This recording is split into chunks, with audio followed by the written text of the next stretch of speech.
In honor of my grandmother, I'm going to be making 2 super special dolls today. Since we're working with 2 dolls, we're jumping straight into it. To help speed up the process, I decided to take all of the main body parts outside to be spray painted.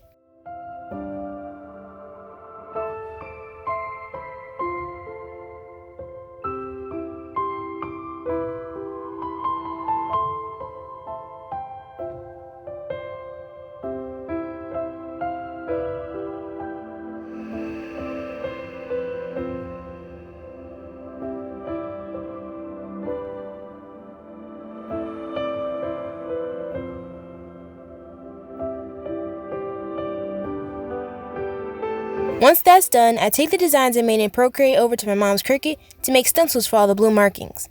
This helped a lot with cutting down the painting time and preventing me from going insane from painting the same thing over and over and over again.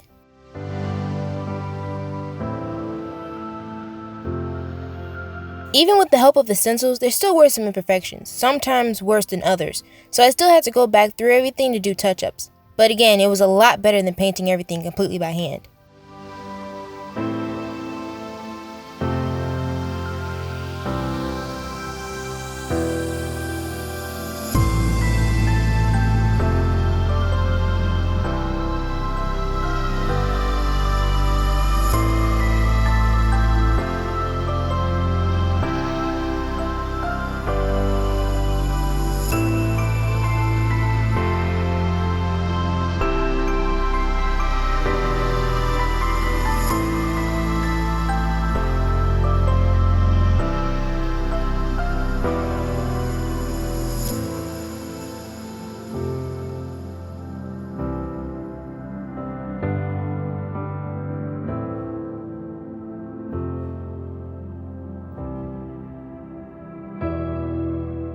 Next step is to add the golden cracks.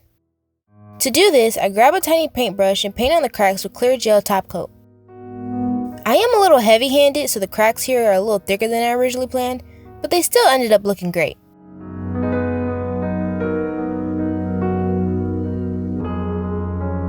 To make the cracks actually gold, I rub on a generous amount of chrome powder.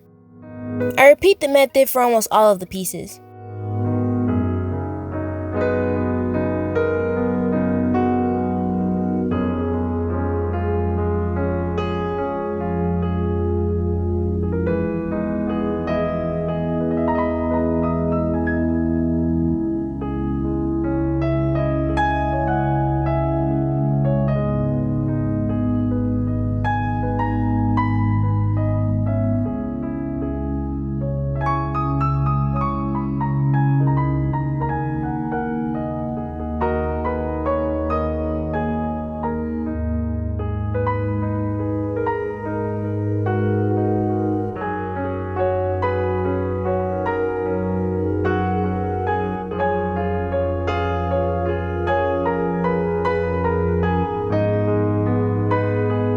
To protect the paint job, the chrome, and to add a touch of realism, I go over everything with 2 coats of Duraclear High Gloss Varnish. This stuff does well when it's applied in thin coats. The only problem is if you apply one layer a little too thick, it will crack later on. This is very much a problem for me because again, I'm heavy-handed.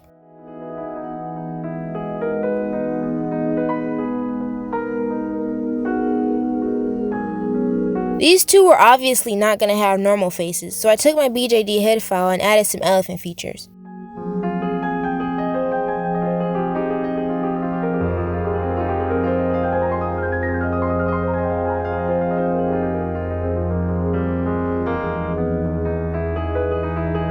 I wanted to lean into the delicate tea party and elephant theme, so I added a hole in the elephant trunk that connects to the teacup on the top of the head. The teacup not only disguised the hole, but it provided a cute place to pour the water/tea later. In theory, this system will allow any liquid that you pour into the teacup to gracefully pour out of the elephant trunk.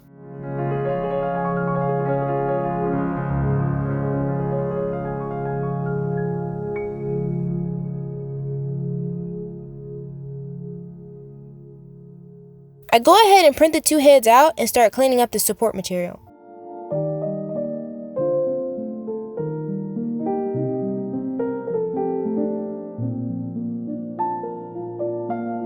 The twin that I've decided to name Doily unfortunately didn't print out perfectly. So I went back and fixed the mixing part of her ears with epoxy sculpt. I also tried to go over all of the noticeable imperfections with wood filler.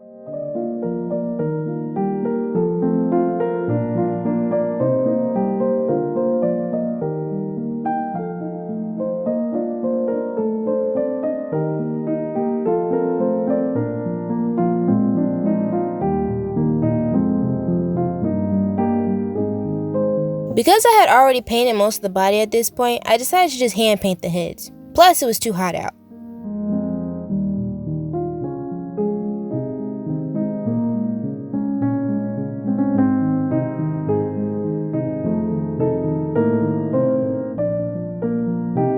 I'll go ahead and repeat the same stencil process as with the rest of the body before I do the face-ups to avoid any smudging. Now, I like symmetry as much as the next person, but I've completely accepted that it's not my specialty. So basically, I just tried my best when placing and stenciling on the blue markings, especially when I got to the nose.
I heard somewhere on the nail side of YouTube that the brushes with the little tiny metal thing right at the bristles are supposed to be easier to control. I've been using this type of brush to do all the touch-ups on this project, and I must say I'm honestly not sure if this little hack worked, or if I'm just getting better with my painting game. I am trying to get better at capturing more of the face-up process in my videos, but I will say it is very hard. Especially since most of the time I have to contort myself in all sorts of weird poses and positions while not breathing to make sure the number of mistakes is kept low. I didn't get the painting of the eyelashes or the eyebrows on camera, but I did switch from this tiny brush to an even tinier one to get that job done. To make the twins even more special, I give each doll beauty marks resembling the ones of who they were meant for. Chantilly on the right mimicking my grandmother's, and Doily on the left mimicking mine's. Now to add on the 3D lashes, which I of course painted blue, and do the eyes. Nothing you haven't seen before, so we'll just speed through that part.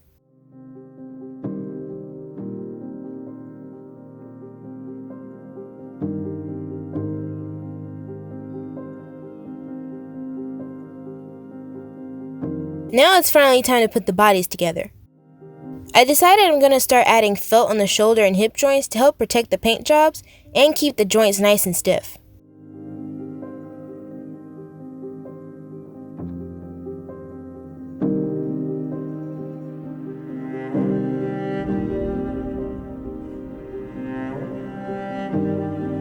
If you are at least a little bit used to my channel, you know that the hair process is chaotic, and I pretty much avoid filming it. Like with the faces, I tried to get more of the process on camera this time around. Nothing really new here, simply just gluing the hair wefts onto the head.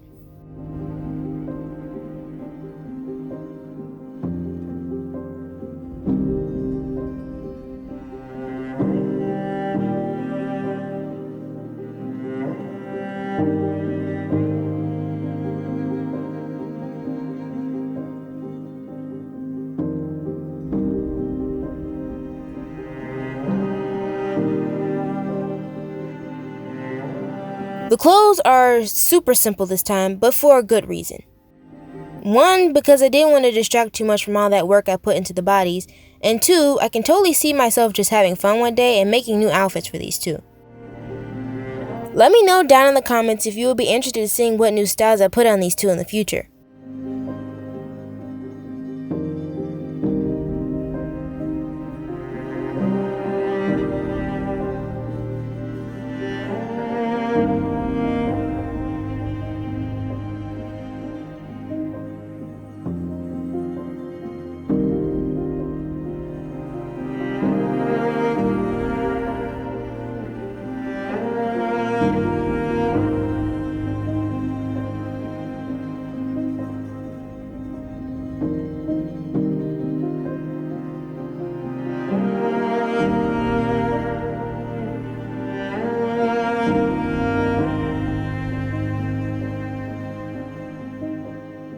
With that final step, they're done.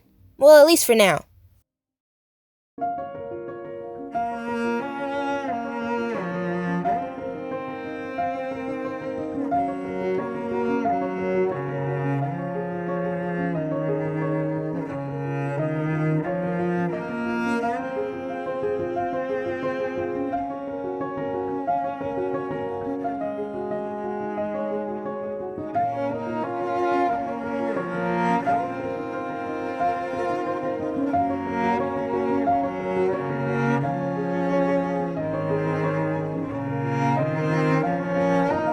Make sure you check out the community tab so you don't miss any fun sneak peeks and polls. And hey, if you like this video, check out these here.